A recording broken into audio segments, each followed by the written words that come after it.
ఇక ఉత్తరాఖండ్ మళ్లీ మెరుపు వరదలు ముంచెత్తాయి. ధరాలి బీభత్సం నుంచి కోలుకోకముందే చమేలి ఆకస్మిక వరదలు ఆగమాగం చేశాయి. అర్ధరాత్రి మేఘా విస్ఫోటనంతో తరాలి, చమేలి, తబాహి తహసీల్లో ఇల్లు, వాణిజ్య సముదాయాలు, విద్యుత్ స్తంభాలు కొట్టుకుపోయాయి. వేల వాహనాలు బురదల్లో కూరుకుపోయాయి. తెల్లవారేసరికి తరాలి పరిసర ప్రాంతాలు శిథిలాలుగా మిగిలాయి. వరద ప్రభావిత ప్రాంతాల్లో సహాయక చర్యలను వేగవంతం చేసిన రెస్క్యూ టీం బాధితులను సురక్షిత స్థావరాలకు తరలిస్తున్నారు. శిథిలాల కింద చిక్కుకున్న వారిని రక్షించేందుకు ప్రయత్నిస్తున్నారు.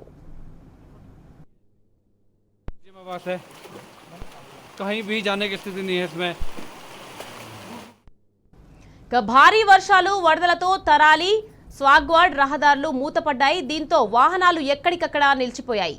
మరోవైపు రాష్ట్ర వ్యాప్తంగా భారీ వర్షాలు కురుస్తున్నాయి. వర్షాలు, వరదలకు వాగులు, వంకలు పొంగిపొర్లుతున్నాయి. యమున, అల్కనంద, భగీరథ, మందాకిని, శారద, పిండార్ నదుల్లో నీటి మట్టం గరిష్ట స్థాయికి చేరింది.